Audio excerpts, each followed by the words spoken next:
You are listening to episode 259 of the Comics Pals. We're a group of comic book journalists and friends who record a podcast together because we don't talk enough about comics in our daily lives. It's been 2 years since we've all been in the same room as one another. That's true. And you all look like you've aged terribly. That's true. That's definitely true. The pandemic has ravaged all of you. I know that that's true, but I feel like I am maybe dressing a little bit better at least. So I'll give myself that. You know, I look worse, but my mind is only getting better. You know, I'm aging like a fine wine up here. And I finally started aging, Phil. I got my first chest hair. Oh, shit. Marco's got some facial hair now. Look at him. I'm surprised he didn't use this opportunity to talk about the fact that he's received multiple compliments about his hair this weekend. I did, that's right. On 2 separate occasions.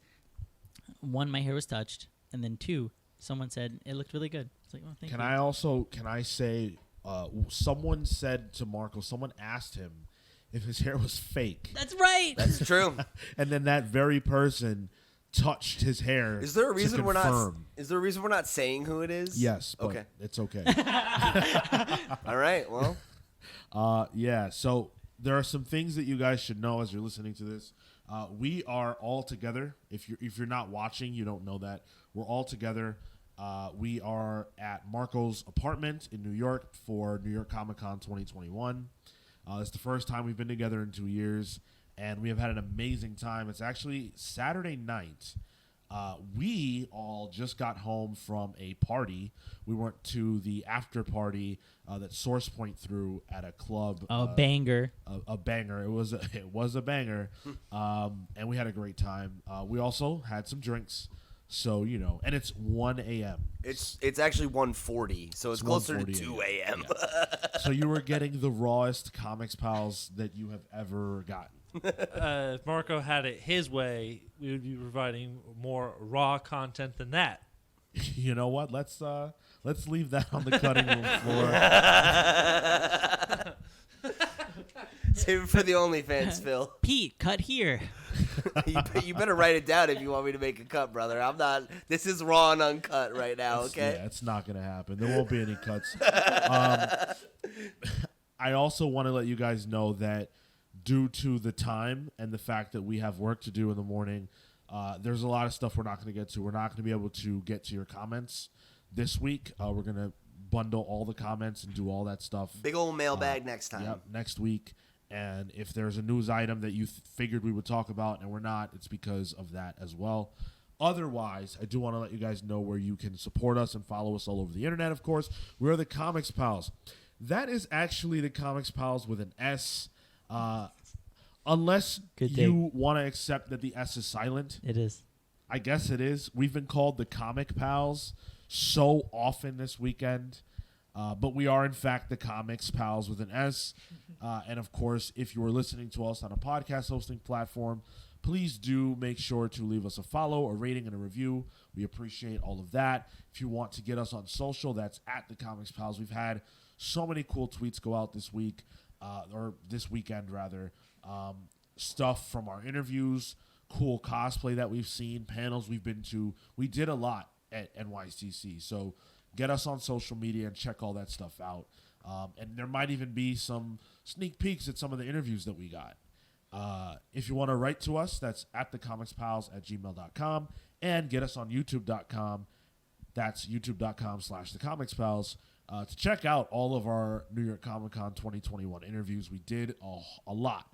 We're going to talk about all of that in just a moment, all the huge interviews that we got, and just, you know, some of the experiences that we had. Also, want to plug, of course, What If ended. What If Episode 9, we did the review for that on We Watch. So that's the finale of that show. Check that out. And then, of course, we did our weekly comic reviews. I do not remember what we reviewed, but they're up on YouTube right now. Spider-Man. Spider-Man 75, Swamp Thing number 8. Nice House. Nice House number 5. And We Have Demons number 1. Wow, we That's got right. there. That was we great. got there. We got Dang. there. You guys activated my brain. Go ahead. Speaking of We Have Demons. Speaking of We Have Demons, I was lucky enough to actually interview the creators of We Have Demons. That is a undersell for the fact that we got Scott Snyder and Greg Capullo this weekend. 5 years in the making, gang. We did it. We finally did it. Yes, absolutely. It only took 5 different times of Scott Snyder saying yes before we were finally able to make the stars align. This weekend, yes meant yes. Yes. Well, since we're recording Yes. at 1:30, tonight really is our Dark Knight's medal. Was it well done? Decent. Put it back in the oven. That's Phil after, is it three drinks? Yes. Yeah. And again, we've been on our feet for 12 hours. Yes. Longer. Also, before we continue on with that conversation about Scott and Greg, I do want to point out that a rare treat, I guess, for you guys that are actually watching on YouTube, you're seeing our lower halves. We're sorry. I mean, I don't know. I think, Sean, our legs look pretty good. We you know? do have legs. You know, got some good gams here. So. Your legs are the opposite of well done. They look quite rare, actually. Wait, so where does that Well leave done. me? It's kind of like a spectrum where we're sliding from one opposite extreme to the other. Okay, I wouldn't say that I'm on the opposite extreme. That's what I meant to say. Okay, thank you. Yes. I'm not the color of the microphone, Phil. What are you trying to say? Are you saying that I'm like pure white? Wait, You can wait. go I ahead. didn't mean that Sean was like the color of the microphone, but yes, you are pure white. Can you get the white balance for the camera just off Pete? Just off of. Really quick, right on the top of the screen. So we got the interview with Scott and Greg. I was lucky enough to be the one to do it. Thank you guys for making that happen and allowing that. Of course. I, of course, am a part of Scott's Substack and have been a big fan since the days of Black Mirror. And it was an honor to speak with him. You guys are going to check it out. Hopefully you run the numbers up. It would mean a lot to us, to me personally, if you guys go to YouTube and check that out when it's out. It should be out as you're listening to this, honestly. But check it out. We'll post about it on social. Those two couldn't have been nicer. And Yeah, not super only cool. Scott and Greg, but I want to shout out Tyler as well. Not the Tyler you guys are used to, not the Tyler that does the shows with us, but one of Scott's friends and workers. He really, really helped a lot to make it happen. So shout outs to you if you happen to be listening. And the folks at Comixology too for just being very accommodating. Yeah, we had 5 minutes and they gave us, all the support we needed to make it happen. So I also want to point out that I am a changed man, right? So I don't know if you guys know this, but I'm actually really against reading comics digitally. Oh my God! Wait! We know that. breaking news, everybody! The biggest news from New York Comic Con. What do you mean you're a changed man? So, if you check out our review of We Have Demons, then you know that I actually got a subscription to Comixology in order to read it. What? Oh yeah, Pete doesn't know that. This is I new missed- information. I missed that review. I was getting ready to come pick up Phil and come to the con. That's incredible. Yes. So I had to subscribe to Comixology Unlimited. I actually didn't have to. Tyler told me that because I have an Amazon account, I could have gotten Yeah, it. you can get it through the Kindle Yeah. and all that stuff. Yeah. But that was annoying, and I tried that for some other review. We had to do it at another point. I just subscribed. Yeah. It's a free trial, okay? It's a free trial, but you're gonna forget. the reason why I'm a changed man is because, as it turns out, now I'm a shill for Comixology. Let's go, boys! Digital comics. That's it. It's the future. It's the future. And you know what, Sean? We can electronically match Sean back to that subscription. There's no denying that he did it. How would you know that? It's counted. How would you know that you could trace it back to me personally? No comment. Sounds like he's done it before. What are you, a hacker? No, it's just marketing, baby. No, okay. Just marketing. Just marketing. Marco's marketing. So, how did you guys feel about the fact that we got that interview? Oh, I mean, it was great to finally see that come full circle, and Yeah. it was something we kind of talked about amongst ourselves this weekend was the idea that this was our first year as press at NYCC. We've gotten professional badges, which gave us a certain amount of privilege, but with press, you're really, really able to get so much more access, and I think that coupled with the fact that like we have been doing it for a while and we have a good reputation in terms of getting these interviews done in a quick, efficient way. It was cool that we were finally able to get that leg up and really seal the deal there. And I don't want to spoil all of the stuff because we have some other ones, really, really incredible ones. Unless you want to talk about all of them, but we've got some other really cool stuff lined up as well. I mean, I want people to get excited. I want them to run the numbers up. So we don't have to dive into. Yeah, I mean, Azzarello, right? Like that's Brian huge. Azzarello. Brian Azzarello is one we're doing tomorrow, which is going to be that's another big one, and we were able to make that happen. So I mean, just being able to see us finally get in front of those creators we've been trying to make connections with, and then like trying to get that time feels really good. It feels like a really huge achievement. I'm really glad we talked to Scott Snyder. I really am. But I don't know. The way the group text went, you guys said, we have an interview lined up with Mr. Snyder. I thought, we really need to prepare. So I sat and watched the Snyder Cut 4 times in preparation for this thing, only to learn that you meant Mr. Scott Snyder, not Zack Snyder. If we were interviewing Zack Snyder at New York Comic Con, I'd probably shit my pants.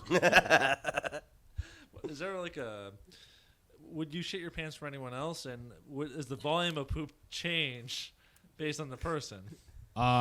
So there would be like medium shit for Zack Snyder, like maximum shit, like I can't handle this level for like Dave Chappelle.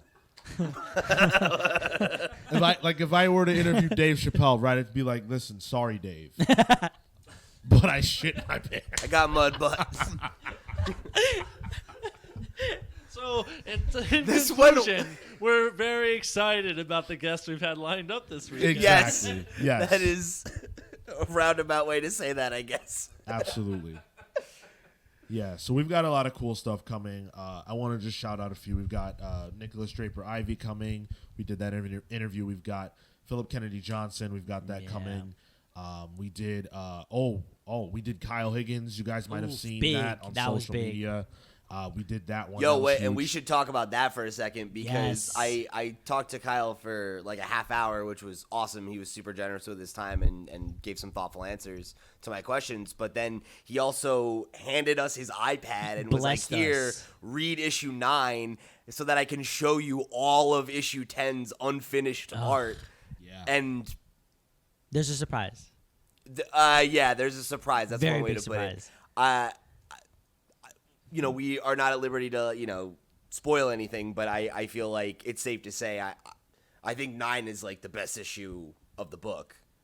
I thought 9 was great, but even without words, 10 was just mind blowing. Yeah, I mean, and again, without spoiling anything, there's a gimmick kind of, I guess, in the art that they're doing a really cool special thing that I don't think has ever been done before in any other comic.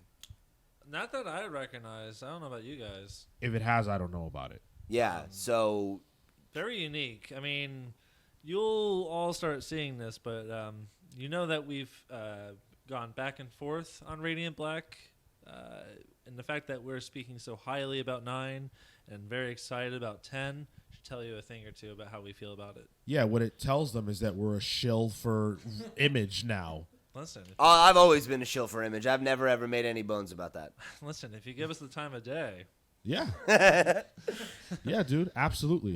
we'll wear our Sunday best. I think the thing for me is like one of the things we've talked about with that book a lot is how it's like even when we've been frustrated with it, it has things going for it, and it felt like it had promise, and it feels like these issues are really delivering on that for me at least. So I'm excited for it. I think y'all should check it out. Get hype.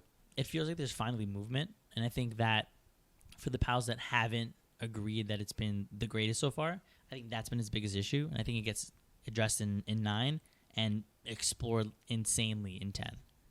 Yeah, I agree with that, and I'm probably on this show right now the biggest detractor so far. And I mean, look, yeah, we talked to the guy. Obviously, it's exciting, but objectively, like, I enjoyed what I saw a lot. Yeah. And when I tell you that issue 10 was probably the greatest visual experience that I've had in a while, I'm not kidding. Like, it was mind blowing. So, but we've got a lot of other stuff to talk about. I want to mention Source Point Press. Source Point was the sponsor, the big sponsor this year for New York Comic Con. All the badges actually featured a different book of theirs. We were lucky enough actually to get press badges. I don't have mine. I'm wearing mine. Yeah, there you go. And it showcases the Winchester Mystery House comic that's coming out. Joshua Werner is writing it, and I actually got an interview with him as well. So that was pretty cool. But yeah, they really did right by us. They helped us out a lot. Shout out to them. Shout out to Joshua Werner. Shout out to Dirk. Shout out to Drina Joe. Shout out to everybody over there. You guys were fantastic. So thank you. And by the way, I feel like Source Point, you know, they're blowing up, but there are a lot of people who haven't checked out their stuff yet. Yeah. So I think if you're listening to this and you haven't checked out anything by them, just a recommendation. I just read Broken Gargoyles, and that was really good. Bob Sally. Yeah, that was a really good book. So that's a good one. Stuff by Dirk Manning. Touching Evil, Dan Doherty. That's a good book. Yeah. Floppy Cop. There's a lot of good Source Point Press books.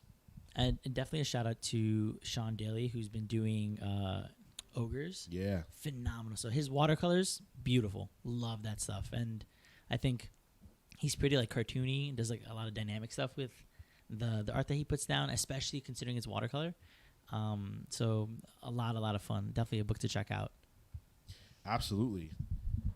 And you know who else? Just Tony Shavani. Tony Shavani, yes. Right. Tony Shavani. That was really cool.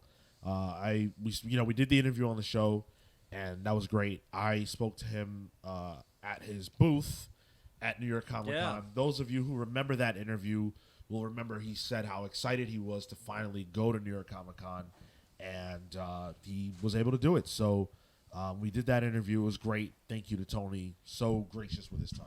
Yeah, absolutely. And that was a great interview, too. Thank Anyone you. that liked the interview that we had on the show proper, you'll definitely want to go watch the interview that Sean did with him today. Yeah, absolutely. So before we get off of New York Comic Con, obviously it's been 2 years since we've done this. How did you guys feel being back in that space? I know there was some concern among you guys about, obviously COVID, being safe. We have to think about that. We'd be crazy if we didn't. So how do you guys feel now that we've kind of been in the thick of it? I think to anybody who had any kind of like sensitivity in terms of the size of the venue, the size of like the amount of people that were there, anybody who like had any concerns, I think if you were not to be there, absolutely valid. Whether or not like the amount of people that were there increased or decreased. And I think one of the things that we definitely commented was there was a lot of space in terms of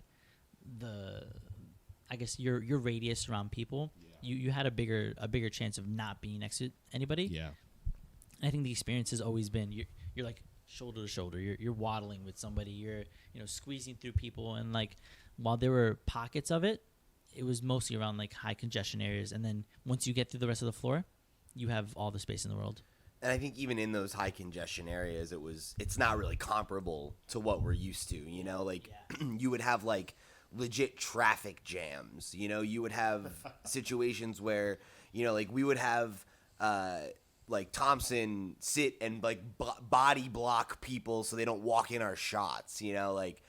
It's a totally different beast, and it reminds me of the first Comic-Con I went to in 2010, which was, I think, the last year that you were able to actually just show up to the show and buy tickets. And like every year since then, it's sold out, and it's gotten bigger and bigger. And yeah, it's like it feels like a night and day difference to me. And actually, to that, we had on Thursday, Friday, and Sunday, tickets were still available throughout the weekend. So I was curious, like, what you guys think that means in terms of the size of next year's show, or potentially the next set of Comic-Cons. Like, what are the expectations for, like, I think C2E2 happens. Yeah.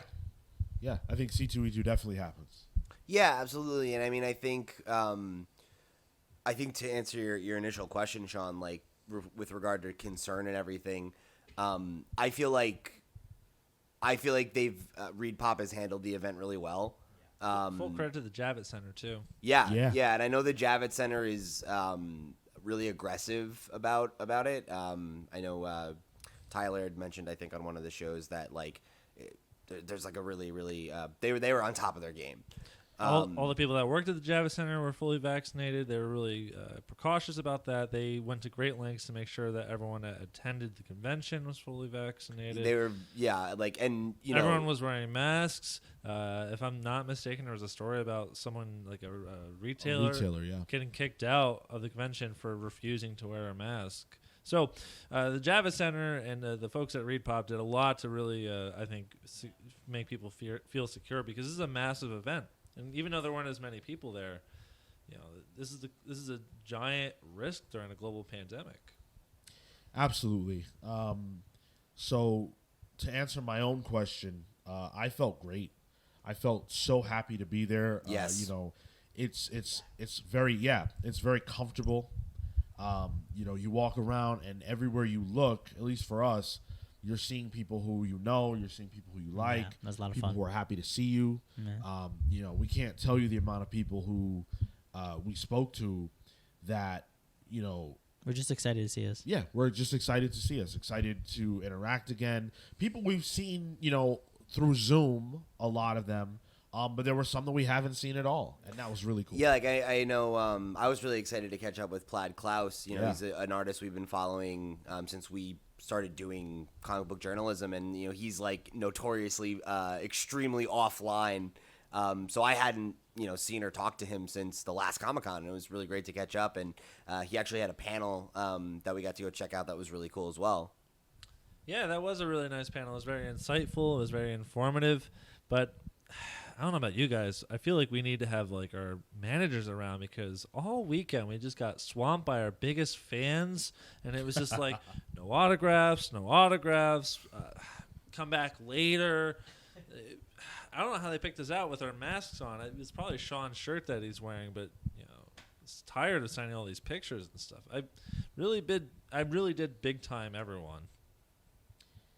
Phil, I don't want to tell you this, but after the convention was over, we're gonna have a vote about kicking you out.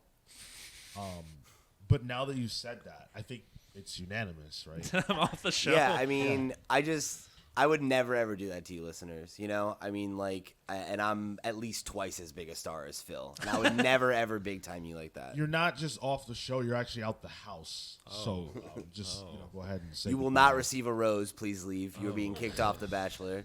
Well, you know what, guys? You're not getting autographs either, then. You know what? I can live with that. And then to Marco's question, which I think is very relevant, I think New York Comic Con is definitely going to be the Shang-Chi of conventions. Sure, yeah. That litmus test. Yeah. I think San Diego was going to happen either way, but I think they'll do it with confidence now. I think C2E2 happens, and I think they'll do it with confidence. I personally am not reading too much into the fact that it wasn't fully sold out, in the sense that I don't think that shows people aren't interested in Comic-Con anymore. I think there was some trepidation, but I think that the amount of people who showed out this year should give them confidence that next year they will have a full house. Well, and to that point too, right? Like in terms of interest, tickets were sold out until they had the more aggressive vax mandate and everything. Yes, that's a good point. So I think there are a lot of folks who wanted to come and then decided not to because Reed Pop was going to be more aggressive. And I mean, I think that was the right call, because if there had been a lot more folks there who were unvaccinated or whatever, I definitely wouldn't feel as good about the event. So I'm glad that they made that decision, knowing that it could mean less attendance, and it did, but I think they made the right call, and it shows in the event, right? Because I feel confident in it, and I'm happy to say I would go to another convention, if it has this same standard, because it felt like everybody was taking things seriously and just trying to have a good time. Sure. Well, with regard to any convention that's coming up for the rest of the year or even next year, I don't think you can really read into this weekend in a negative way, at least in terms of the attendance, because it's like anything in the last 18 months. Everything is wonky, and you can't really glean anything projectable from anything that's happened for the last 18 months. If they glean anything from this weekend, it's that it can at least be successful enough. Yeah, exactly. And I mean, you think about it, they got to just be happy to have a convention again. Yeah. That's their business, and it's been on ice.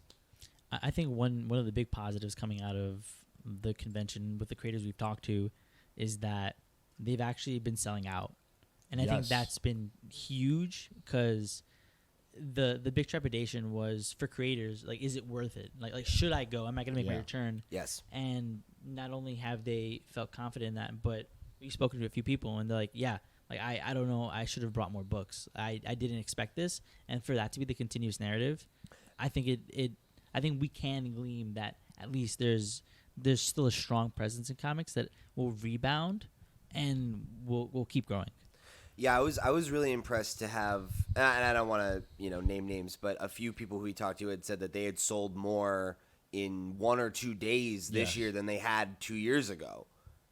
That's huge, and I know like the artist who Phil got a commission, and he had expressed to me that like he ran out of stickers, he ran out of buttons, he ran out of prints, like he ran out of almost everything that he had to sell by Friday, at least some of it, and he was like literally in the process of printing more stuff so he'd have more stuff for Sunday because the demand is there. You'll see the commission I got on our Instagram by the time this episode posts. It's quite good. It's fantastic. It's so good. We've got to move on, but definitely, again, check out all of our New York Comic Con 2021 content. We put a lot of work into it, and I also want to say thank you to all of you that support the show, all of you that, the few of you that saw us, that came up to us, like Harris from the Discord, and people who spoke about us in our presence without necessarily realizing we could hear them about us, about the fact that they were fans of ours. That's really cool. Don't be shy. If you ever see us in person, we don't bite. Marco might. He is a little rabid dog. Well, and and shout out to Ryan. I know we were trying to link up, so thank you so much for making the attempt. I'm sorry it didn't work out. I know you got a chance to see us and we were busy, but appreciate you always coming out to these and wanting to meet. It I gotta great. say this to you though, Ryan. This is now the second time. Next time we got to get this picture. Like let's make this happen. All right. I'm not getting that picture. Well, Phil will be kicked out of the Comics Pals by then, and we'll bring Tyler instead. He's a lot nicer. But I want his autograph. All right. Let's jump into the Pals polls. We're going to start with Marco, who chose James Bond Himero's #1. So I've been following the Dynamite James Bond books for like 4 years now. Yeah. I thoroughly enjoy them. They're great spy stories. You get depending on the arc, you'll get a really strong artist or a really strong writer. And there's a few, I think the first arc and the second arc, Varger, are pretty strong. So that's beside the point. I love these series, and it's been a lot of fun, and I'm glad that there's another one coming out.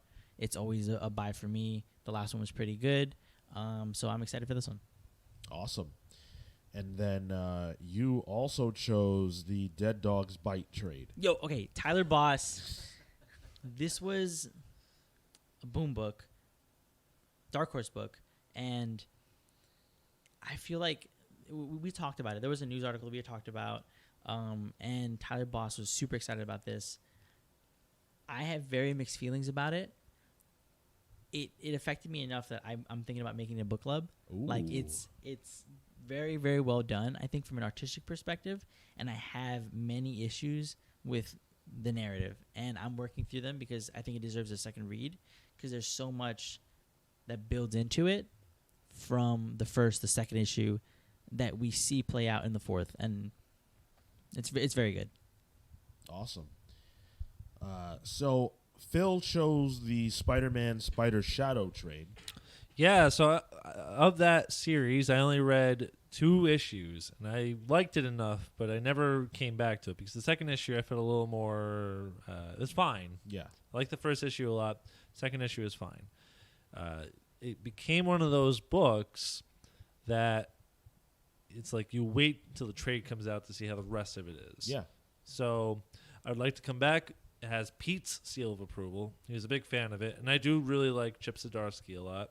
Pascal Ferry on the art, and it looks really nice. There's some really good panel work on that. So that's one I would really like to pick up. Okay. I hope you dig it.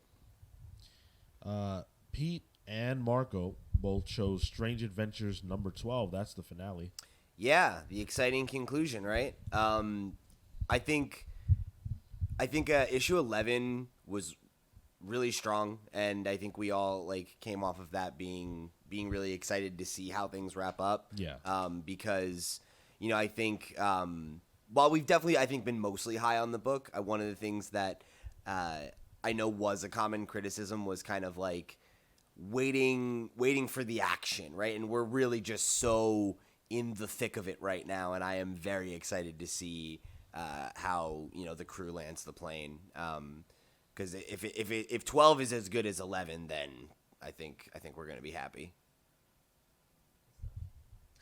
Good stuff. That's all he's says got Marco. for me, all right? Fair enough. Hey man, it's another Hot Tom King book. I'm about it right I now. love it when you don't talk into the mic. Oh my god, it's another Hot. You're literally the audio engineer, and you're just like, yeah, whatever. I'm off the microphone. He's got his fucking I'm off legs duty. up. He's like, I know he's kicking it. My God. My man's writing an essay about this book, and he won't even say 2 words about it. Okay, that's fine. Move on then. Soon to be coming. So I chose Batman the Imposter number 1. That's by I believe his name is Mattson Tomlin. I hope that's correct. He is actually writing the Batman movie. He wrote the Batman movie. Okay. Yeah. So Is this like a Black Label thing, or? yeah, it's a Black Label thing, and it's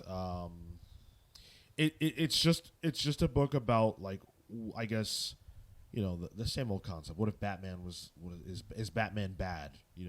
Is Batman Gotcha. bad for society? And then there's a counterfeit Batman that I guess is That guy. hockey pants Batman. And he is, causing problems for Batman. So that's what it seems like it's about. I'm excited for it because I feel like I could glean something from what he writes in this comic. Sure. Yeah. So yeah, I'm looking forward to that. Real quick, just every once in a while, Sean throws out a phrase that I just am like, man, that's a good band name. Hockey Pants? That just sounds like a punk band. Well, I can't take too much credit for that because as Christian Bale as Batman said it best, the reason why he should be Batman and other people shouldn't is because he is not wearing hockey pants. That's exactly what he said. Yep. I also chose Immortal Hulk number 50. I mean, it's the finale. Yes. Al Ewing, of course, Joe Bennett. We understand that Joe Bennett is canceled, but I don't think that means we can't celebrate the series. I don't think that means that. Yeah, the art lives on. We'll ignore, issue 41 or whatever for what the shit show of that. I don't want the legacy of the book to be about the negative. I want it to be about the journey and the ride. For those of us that took the ride, it was amazing, and I'm excited to see it resolve. Yes, I think ultimately the test of time that this run will stand is the fact of how good it really was. Yeah. From beginning to end. The controversy of a very questionable artist, I don't think it's going to tarnish it at all. And I'm really curious to see how Al Ewing lands the plane. We're going to get him back on the show. Oh, for sure. This was really the little book that could. When it first started, they weren't sure what the numbers would be. I remember Al Ewing said he wrote in multiple possible finishes if the book's sales weren't there, but it did tremendous. It was routinely beating out Batman in the sales charts, which is a huge accomplishment. Yeah. So, yeah. And something that we don't really talk about is there's certainly kind of the Marvel and Disney machine that goes behind certain properties and stuff. Usually is like characters they want to push. And while Hulk is obviously like an A-list character, they can't make an Incredible Hulk movie anymore because of the complex stuff with Universal. So, I maybe you guys feel differently, but I never felt like Marvel put all of its energy behind the Immortal Hulk.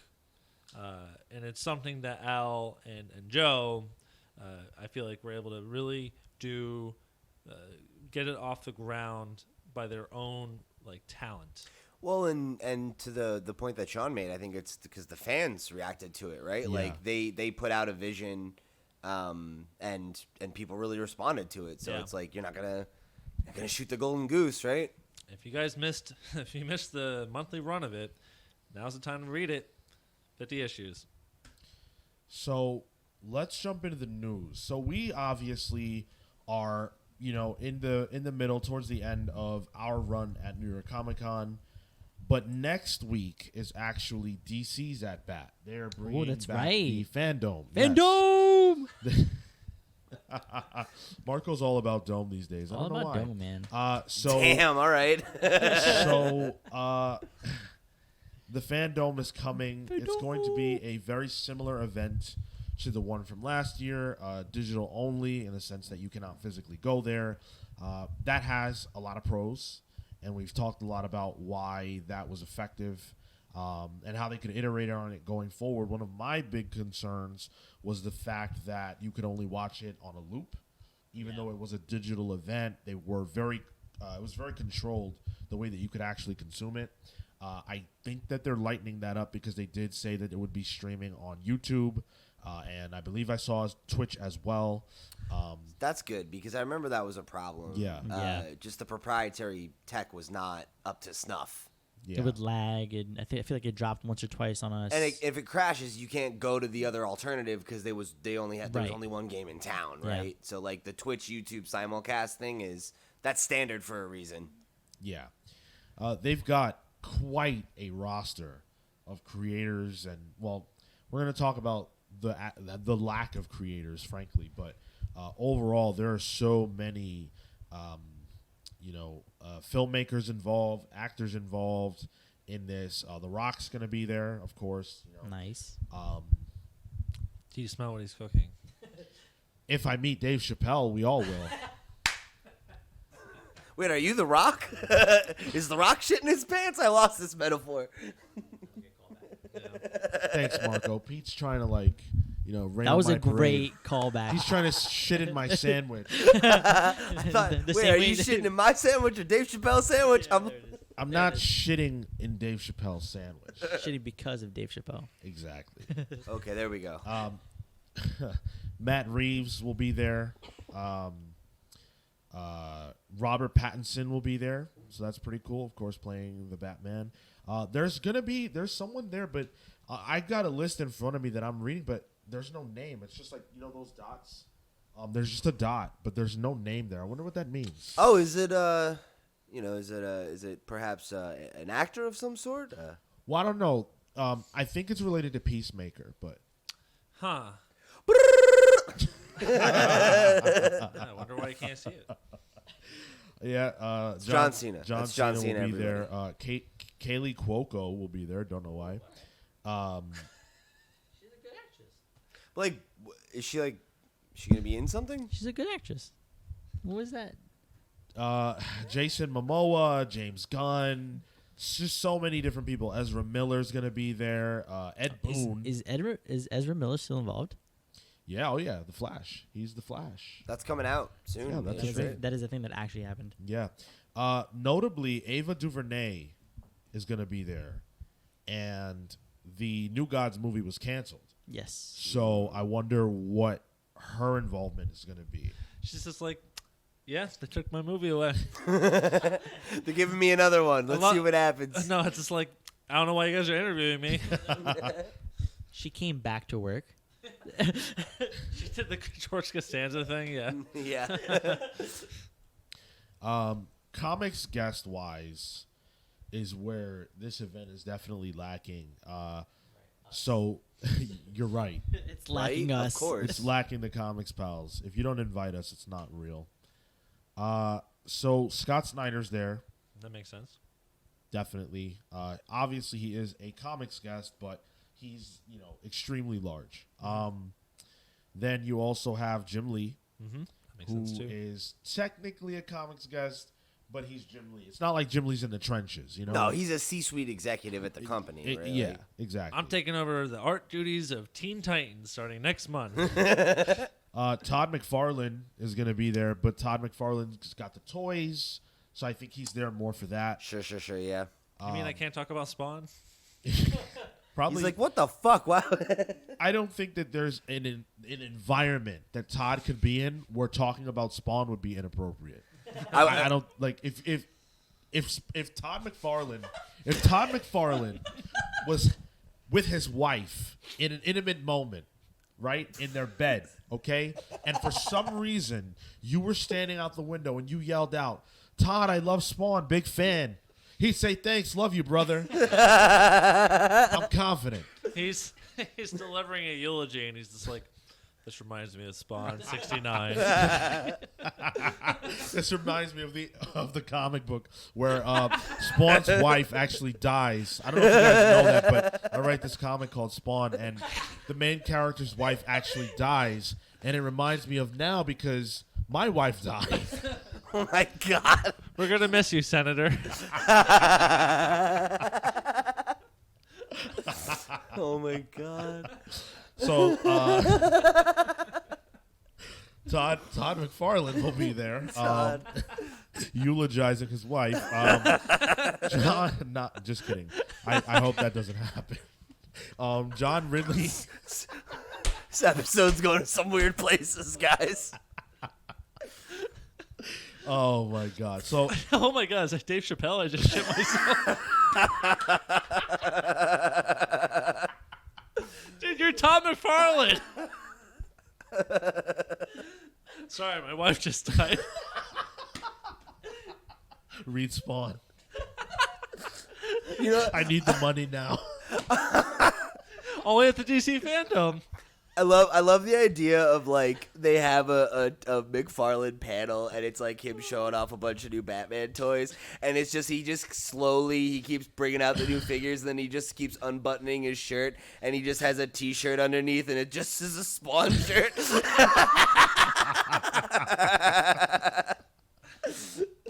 He had to sneak him into the fandom somehow. Oh my God. So yeah, the point I'm trying to make is that Todd McFarlane will be there. Todd McFarlane will be at the fandom. They're announcing Batman cross Spawn. You heard it here first. That'd be pretty slick. The point I'm trying to make is that there are not a lot of comics guests present this year at the fandom. That's the end of the list. No. There were more, Okay. but this is going insane. There were less this year actually than last year. I checked. Last year had more comics guests. Yeah, it's a sad state of things, but this is a dark joke. I was gonna Yeah. say. Well, he didn't need to tell me that DC didn't care about its talent. Wow. You say that? Why? Wait. Spicy. What's the ref? Oh, wait. What's the reference? Oh, I meant like the fact that they had that mass exodus of talent. Oh yeah. Oh, okay. So there was nothing under the surface. That was like a face That That was value. just a straight up dig. Okay. Yes. Cool. Yes. I'm on board. I'm yeah. on board. Let's make fun of them.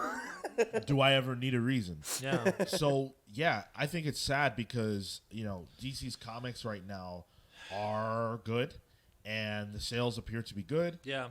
So I feel like the fandom is the perfect opportunity to really, really push the comics. But I guess there's bigger business to be done. You can't compare, Joker #9 by James Tynion, who I love, to Dwayne Johnson. Yeah, absolutely. Yeah, and I imagine that, like, if I had to guess, they probably made that decision in kind of a cynical way, like, Yes. looking at the analytics from last year. And we're like, okay, like, the comic events with anybody who's not of the Scott Snyder-esque level of fame, maybe wasn't getting the same level of attention as the new Batman trailer, or like when we got to see like the Gotham Knights video game, and those are things that just have more mass market appeal than a monthly comic. Absolutely, I'm sure they looked at like the analytics, like you said, and it's night and day. Like it's probably like by a difference of multiple zeros, but DC, to its credit, has attempted some bold things, both with its publishing and its distribution within the last 2 years. And I think when you make a move like to highlight and promote artists and writers and other creators in your DC fandom, is with the acknowledgement that this is obviously not going to draw like a movie, a TV show, or a video game, but it is with an eye to the future of like your publication line's sustainability. And even if it doesn't have that appeal, you may still get new people on board. Yeah. I can't imagine it's that hard. Yeah. And to be fair to DC, they, I feel, definitely do more than Marvel to promote their books in other spaces. Yeah. I think we've, had a lot of examples of that in recent memory, right? Of like the Fortnite stuff, and like, like they do all kinds of outreach to bring attention to actual comics. So for them to have this event, which has always been a multimedia oriented thing, it's I get it. Sure. So we'll be covering the fandom, of course. It actually happens while we're recording the show, which is pretty funny and unique. So we will be talking about what's unfolding as it happens. Obviously, that doesn't mean anything to you guys because the show ain't live. I feel like we just do a 12-hour live stream. We just post up, watch the whole fucking thing. That's the show that week. All right, well, you can do that, but I'm going to a burlesque show. Nice. I had my mind blown tonight. So, moving on from that. Archie has some good comics. I love Archie comics. Right? Yeah, you want to ask me who my favorite Archie character is? Can you tell me? Yeah, Betty. Oh, from Riverdale. Absolutely, Man. if you say so. Sean's bringing back the Riverdale review, everybody. We're coming back, season 5. I am the comics pal, and I will be reviewing Riverdale. Screw Veronica, right? Yo, please, who's that? Exactly. I'm all about that Betty. Yep. So, Marvel's making some changes. Marauders, which of course has been written by Jerry Duggan since its inception, is going to get a new creative team. Thank God. Yep. Well, I don't know about the thank God, but it's getting a new creative team. Steve Orlando. Oh, what? Yeah, Steve Orlando is actually jumping onto the ship. Nice. And he will be piloting the Pirates as they get not only a new creative team, presumably a new number one, although that's not confirmed, but also a new cast. Very talented writer. Interesting. And, if it was utilizing the cast that we had now, I actually think he would get a lot out of it. Probably. Yeah. Do you think some of the cast we have will stick around? Well, I know for a fact. So the cast is Hit me. Captain Kate Pride, Nice. Okay. Bishop. Okay. So they're the only two who are coming back. Psylocke, Whoa. Aurora, Whoa. Tempo, and Somnus. So Somnus is actually a new character that we first saw in the Marvel Voices Pride comic that came out earlier in the year. So that's brand new. Tempo was in Marauders, but not a member of Marauders. Okay. There's a scene where, I think this is the character, I'm pretty sure. There's a scene where, who's the Black King? Shaw. So where Shaw is harassing Yes. Tempo to age the drink faster. Yeah, okay. Yeah, so that's going to be our familiarity with the character. But So yeah, Tempo's joining the team, though. Tempo's joining the team. Cool. And then also actually Daken. Oh, Yeah. cool. Yep. Wolverine's son. Are you serious? You didn't know Wolverine had a kid? Yeah, he's no idea. you know how- never heard of that. you know how there's the whole thing where like Logan spent time in Japan. Oh.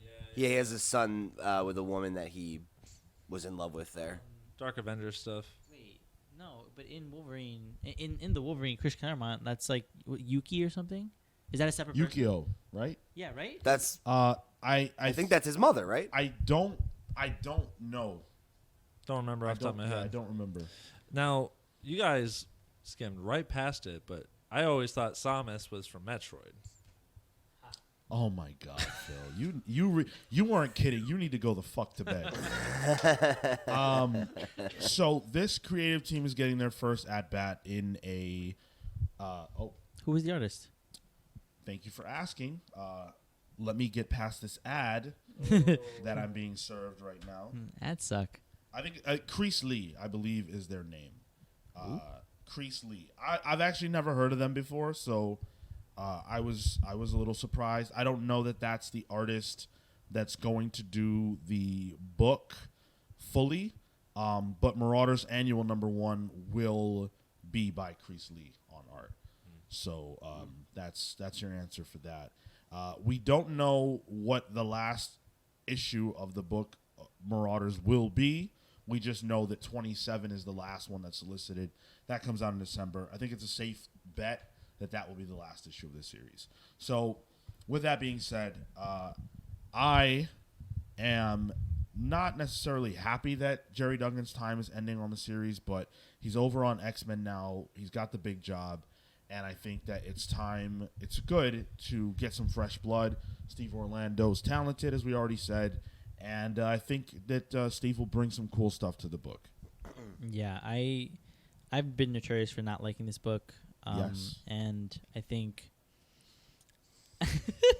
Now, what was that supposed to represent? Me too. Okay. So people, there are people listening to this who can't see us right now, right? So what the fuck do you think they think about what just happened? That was only for the visual, the visual audience. The visual listener is what we're gonna say, right? The visual listener. All right. Sorry for my interruption. I've been notorious for not liking this book. Uh-huh. And I'm glad that we're getting a creative refresh. I think, at least for me, it's been really hard to get through some of these books, some of the art, the coloring. There's just been a lot that I really want to enjoy the book because I like the cast. Yeah. I like the fact that Kate's leading this team. I think I really enjoyed her character. Mm-hmm. And so getting a chance to just get a refresh, get a new rotation of mutants, I think is a lot of fun. I feel like the team sounds a little overpowered, though, with Storm and Psylocke and...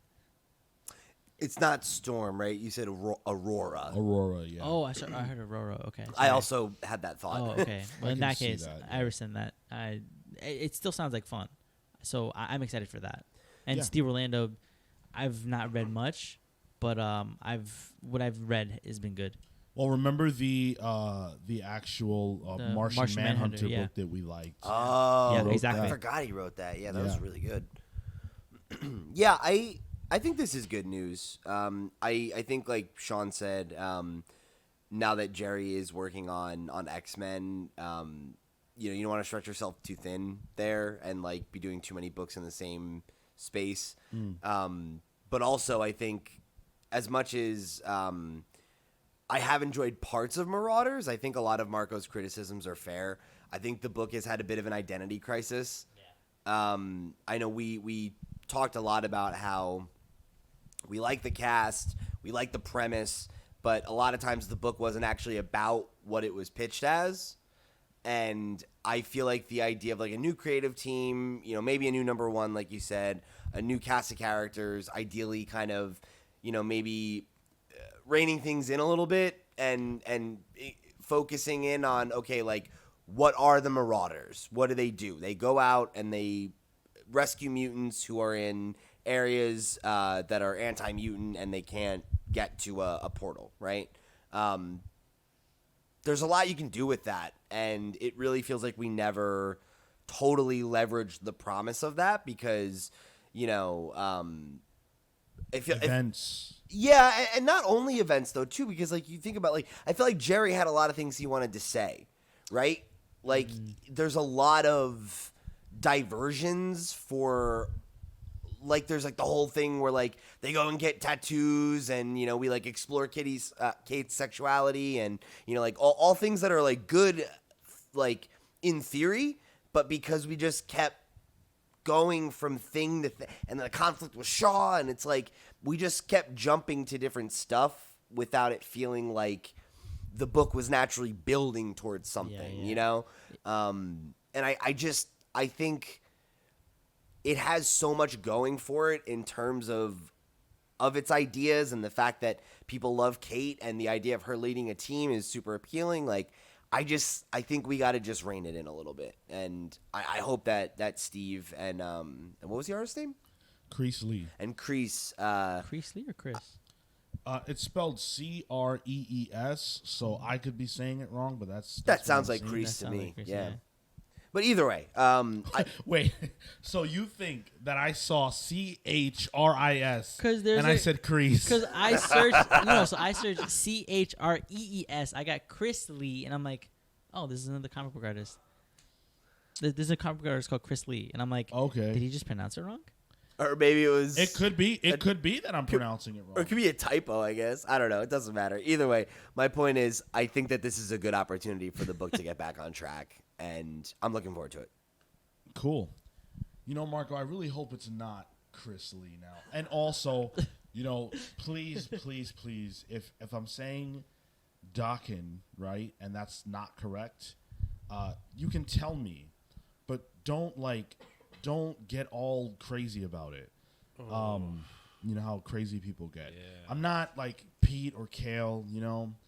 We're not doing a segment on me about me getting Oh, names. okay. Yeah.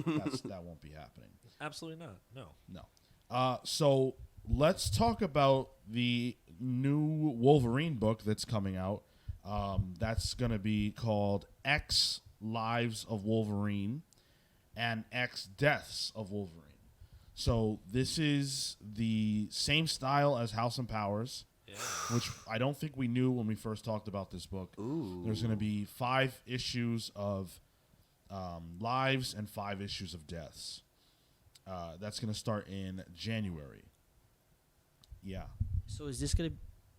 So based off that, right? Mm-hmm. I think the big thing was the fact that Moira could return, like she could relive lives, right?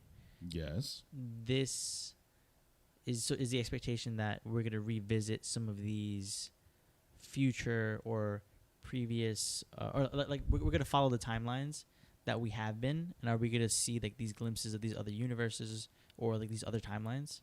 That's a good question. I think that it could be a red herring because Wolverine is a character who has had a lot of lives and a lot of deaths in his one life. Yes, absolutely. So I feel like that's probably going to be the angle where the book is actually about showing us the different like identities that he has had. And actually, the cover, I'm going to pass my phone around so you can see it real fast. Okay. So that's the cover. It just, for those of you listening, it just shows Cool. Wolverine kind of like in tentacles. It looks like maybe Omega Red's coils. Yeah, Oh, yeah. Yes. Could you're be definitely- you got to be right about that. There are like, they're showcasing like 10 Wolverines. They're all wearing different costumes. I don't know if you guys noticed, but Adam Kubert, he did the cover that I'm looking at, and he clearly, no disrespect to him, I'm sure that this takes a long time. He clearly took the one Wolverine like drawing and then only just redid the colors and then copy and pasted the same drawing every time. No. Yeah, very, very, very, very sure. Look at it. It's the exact same. They're all in the pose. same pose. Yeah. Yeah. Well, they're all in the same pose, but they have different design. They have different. Like, They- you have to draw that in. They definitely don't have different designs. They're just wearing different things. It's interesting. I like the cover. I'm not complaining about it. Yeah, no, I but- see what you mean. Yeah. So I'm actually really excited for this book. They're touting it as, this is what Benjamin Percy said. Benjamin Percy said that this is going to be the greatest Wolverine story of all time. Fuck yeah, dude. Hell yeah. His run has been a lot of fun so far. And so, one, I'm glad that he's the one that's driving this, right? Obviously. And if that's how he feels about it, I'm excited because he's been able to deliver so far. I mean, we saw him at what? The last Comic-Con 2 years ago. 2 years ago, and he had this whole thing about how he loves Wolverine. He's his favorite character. He's this character he's always wanted to be able to swing, for the fences with. And yeah, man, like I'm excited to see him get his at bat with this. Like if he feels like this is gonna be his, his magnum opus with this character, like yeah, man, let's do it. Deliver. Yeah, absolutely. How cool is that you get to write your favorite character of all time? And kill him 5 times in this story, apparently. Yeah, what an opportunity. Joshua Cassara is on art. Joshua is one of the Stormbreakers. This is the crew of... Yeah, this is the Young Guns Whatever type that of is. thing. Yeah, They always have some way that they're hyping their artists up, which is great. And the other cool thing about this book is that the 2 different series will be bi-weekly, I guess. So each series will come out every other week, but filling in that next week that book is off, the other one will be on. Has some powers. For the entirety of January and beyond. I love that. Cool. Yeah. I'm really excited for this. Wolverine is a character that has gotten pretty interesting post-Krakoa, and I have a good feeling that this is going to be one of the ways that they kick the next piece of this story into high gear. Cool. So, Yeah. I'm Okay. very hyped. I want to end with a conversation about Penguin Random House. So, as we all know, those of us who've been keeping abreast, we understand that Penguin Random House became the official distributor of Marvel Comics in North America. Across the world, it's still Diamond, but here it's Penguin Random House. What a lot of people may not realize is that they actually haven't shipped anything for Marvel yet until this week. This was their first week of shipping Marvel Comics. And I got to tell you, it was not good. Yikes. Oh, no. No. The grade, What happened? They got a bad grade. So, what I have here is a compilation of various different distributors' opinions about what was delivered to them. And I'm going to give you the brief overview, and then I'll read these opinions. Almost every comic shop that reported heavy amounts of damage on their books. Not acceptable. Yep. I saw reports of damage as high as 60% Yo, that I what? personally saw. That's really bad. That's crazy. Yeah, That's totally That's unacceptable. more than half. That's like, Yeah. what are you selling at that point? It's all damaged goods. And I should add, like, when I'm saying damaged right there, I'm talking about unsellable. There was then another percentage Wow. of books that were damaged that people might accept. But you know that comic book fans... Are super particular. Well, exactly. You get a scratch, a cut. You're like, nah. Yeah, even Dude. at the top, like in the corner there, It's like a bend. that little bend, Yep. yeah, I got to put that one down. Yep. Dude, if there's a bend in the spine, like if I can see a crack in the spine and it's the only issue, I'll just be like, I'll get it somewhere else. Right. Because I'm a psycho. But There I you mean, go. we all are. Apparently, they did not have a great idea for how to ship comics. Clearly. Right. They didn't do their due diligence in terms of figuring out what the proper way would be. In fact, I don't have it right here, but there was a creator, not a creator, I'm sorry, a shop owner who talked about how they forewarned Penguin Random House that there would be a problem because I guess they received a shipment for something else and it came in really damaged, and they called to complain to Penguin, and they were told, well, what do you think we should do?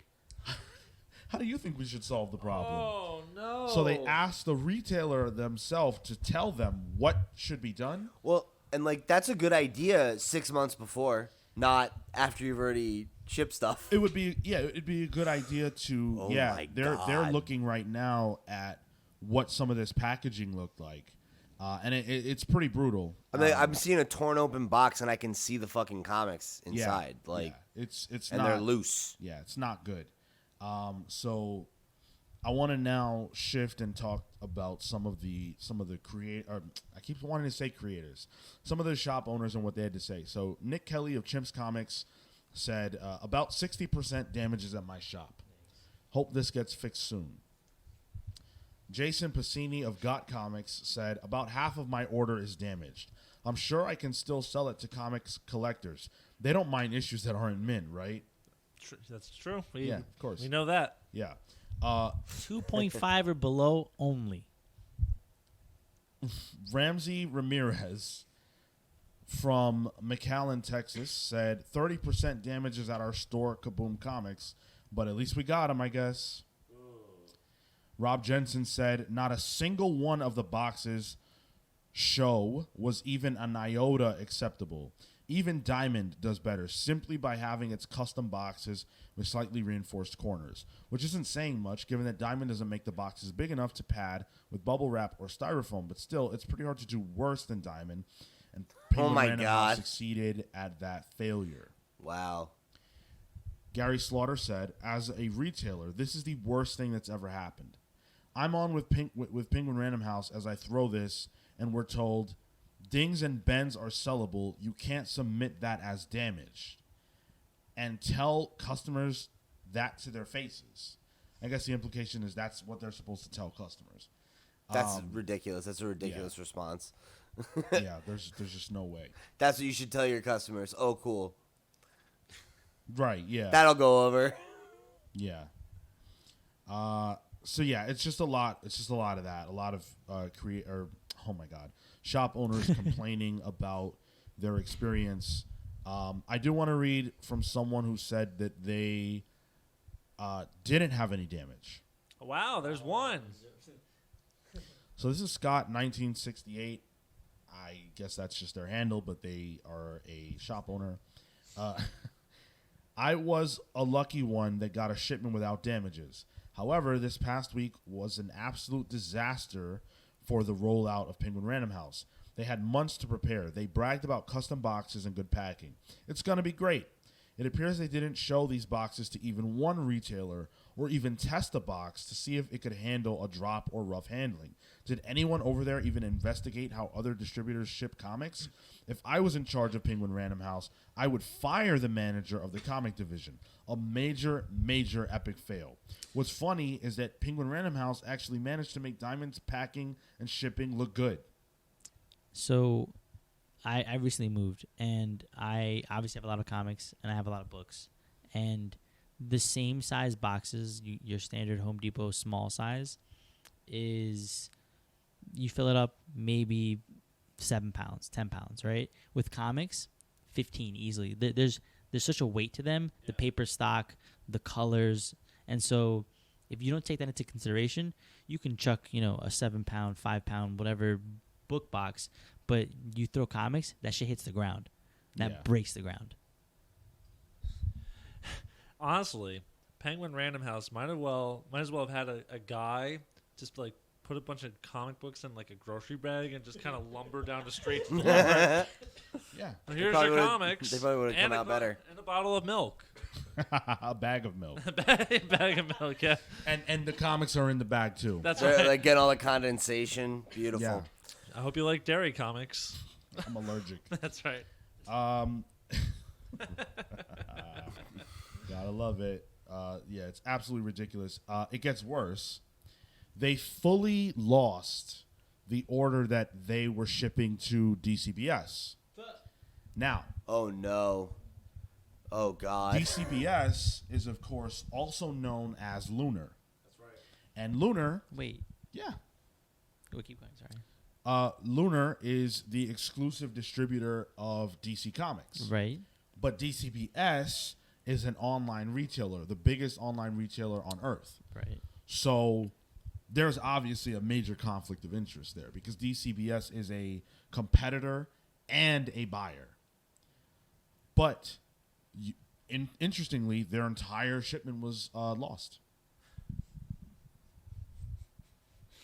What could have gone wrong? That's so strange. I mean, it was a Twilight Zone moment. Yeah, it's absolutely nuts. They have acknowledged that things are not going great. I would hope so.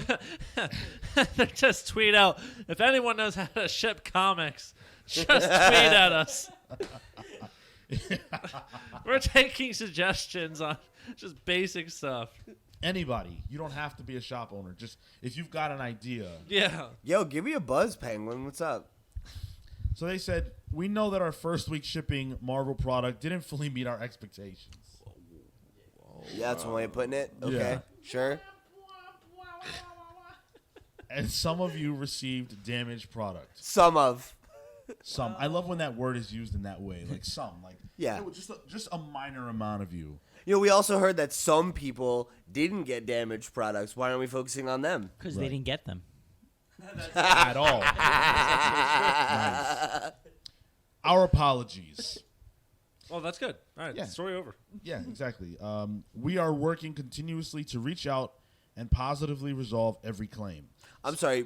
How about working continuously before you fucked up all these comic books? So, Yeah. But, like, the idea that they're going to, like, reach out and deal with every claim of damaged comics, they better hire more people. Yeah, people who don't think that it's okay to sell comic book readers damaged product. That just knocked $2 off. Yeah. Yeah. Some background. In preparation for this first shipment, Penguin Random House listened to the feedback from the market and tested a variety of different cartons and weights. That is a lie, right? We listened to the market. They want Aqua Comics. I'm sorry. What is that? I'm sorry. I know we're picking Excuse this. Marco, he's having a rough night. He's losing it. I know that we're picking this apart like line by line, but like, have you ever heard like something that sounded more like fucking word salad? Can you read that again? Sure. In preparation for this first shipment, Penguin Random House listened to the feedback from the market and okay. What the fuck is that? We listen to the feedback from That's the hot. market? No. That's Marco speak. That's hot off the press of PR speak. Yeah. I told you. They've done all their research. It's like kids want to read comics in the bathtub. We need water-resistant laminated comics. But this makes a strong case. This makes a strong case for the decision that DC ended up making.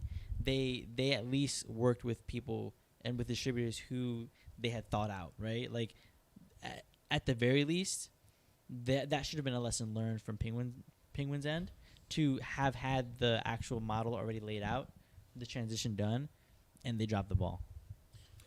Well, I mean, Penguin Random House agreed and shipped Lunar a shipment of comics, right? Well, It didn't get there. the funny thing is that I glossed over them, but there were retailers who said that Lunar sucked too at the beginning. So Really, I Yeah. remember. That was something I was gonna say. Is that yeah? I remember Oh, I'm sorry. Is there things. more to the statement? no. Okay, because that was how I was gonna respond. I guess was like, yes, this is ridiculous. This is garbage that they handled it this way. They had every opportunity to handle things differently.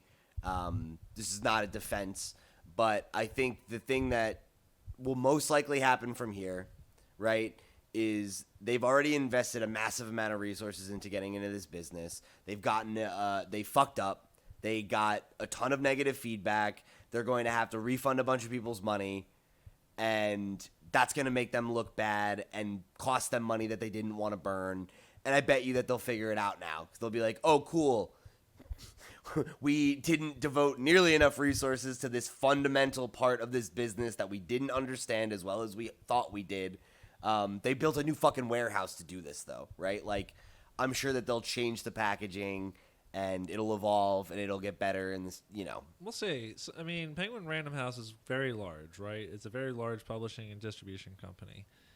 Sometimes when things like that happen, this is just one of the wings under that giant publishing department. Yep. Like, it's kind of how we talk about Disney owning Marvel, or more specifically, Time Warner owning DC, where it's a giant company and it kind of forgets about this asset it has. Sometimes it feels like. I mean, that definitely could happen here in the sense that I'm sure they do. I'm sure they are noticing that they're burning money and having to refund a ton of people, but we don't know who's actually running this stuff. This could have all this is a giant company. They had a long time to prepare for this, and incompetence prevailed, and it may still prevail. I think you're right about that, but I think the idea that it will indefinitely prevail just seems unlikely to me. Well, I'm going to interrupt you because I actually lied. There is more to the statement. Okay. In our test, the heavier carton with the additional honeycomb inserts on the top and bottom stood up to shipping and protected the corners. However, in our first week of shipments, there were cases where the packaging didn't work out as intended. We will continue to work on our carton packaging until we get it absolutely right. We are proceeding quickly to resolve the packaging issues. We expect to implement material improvements beginning with your October 20th shipments and further evolving thereafter. We are determined to get better. Thanks to all of you who have shared your frank and constructive feedback. We are listening. You're frank. Sweet. They said that said certain, or like a certain number. Did you not read off the number 60%? Well, they don't want to say that, Marco. Also, I'd like to use the point word out. certain. I'd like to point out that it is now today. It is the 10th. So what they said in that statement was that this upcoming week, retailers will have to deal with the same thing again. Yeah, right. Unfortunately, I'm sure that was true. Unfortunately, I'm sure that was true regardless. Just there's no way they could have fixed it this quickly. Probably. You're right. It's just difficult. That's got to be a tough pill to swallow for a retailer who's saying like, "Hey, there are people who are mad about this. I can't sell this comic book. I'm losing out on money here." Yeah. Well, the transparency of saying like 10 more days is good. Yeah, that's a good point. And I think my hope, right, and this was the point I was going to make, is that, like, I think the example you gave, Phil, of how this kind of thing can go, where a smaller company gets absorbed by a larger one and it becomes a cog in a larger machine, that's a salient point. But I think that in this example, to assume that it'll go that way feels off base, because we talked, a couple weeks ago about how Penguin has invested millions of dollars to build a new distribution center that exists solely to print and distribute comics, and they just also they signed IDW. Like, I think they're aggressively moving into this market because they smell that there's blood in the water, and I think that the comic book market is not going to accept this. They can't just be like, they can't hand wave away sending out a substantial amount of product that is unsellable to the people that they're trying to sell to, right? That's just capitalism. I can't imagine that they'd be willing to have invested all of this fucking overhead to then be like, fuck it, it's too hard. It's like, no, they're going to figure out how to package the books right, and it'll probably get to a point where it's at least as shitty as Diamond. And that's, unfortunately, all they have to do. My hope is that they'll respond and do a little bit better than that, because that's their whole... That's been the promise of what they've been saying they want to do. And, hopefully you can chalk it up to bad decision making. Maybe somebody loses their job, maybe not. But, like, this shit happens, right? Like, launching a product, taking over something like this, it is messy. And that's not an excuse for their gross incompetence, but it's a market reality. You see this all the time in all kinds of scenarios. And, I mean, Sean, you just said, right, apparently that was the case with Lunar. Is that still the case today, months later? Probably not, right? You iterate. I'm inclined to agree that it will get better. And actually, I think it will get to a place where it's amazing, because Penguin Random House has the capital to do things right. That's right. And Diamond is not. Like, I think people, when they talk badly about Diamond, they talk about them as if they want to not do this thing great. that they want there to be these problems. And I don't think that's the case. I think, we always talk about the thin margins, and we give so much grace to everybody but Diamond on that front. Yeah. So I think if Diamond had the kind of resources that Penguin had, they would do better. So Penguin has those resources. They are a book company. It's just a bad look overall for them to not get this right. I think they'll get it right. And I think not only will they get it right, they'll get it to a point where it's better than any other distributor of comics.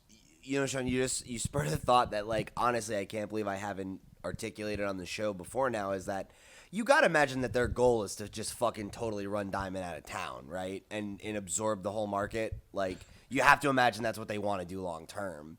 Like, if they can get this right and do what you said and not just get it right, but like far exceed literally the only competitor in the market who has a bad reputation and a fraction of the amount of resources that you have, that's not a fucking hard thing to do.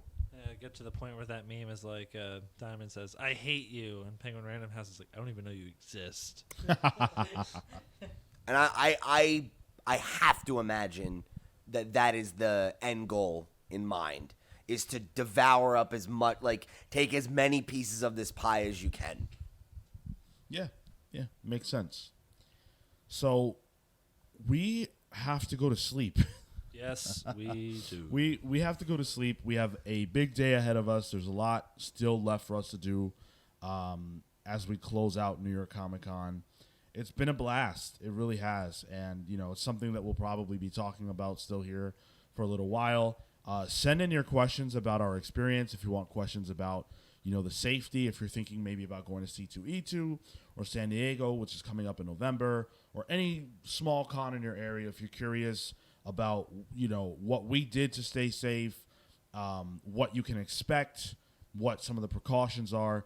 Write into us and, feel free to ask away.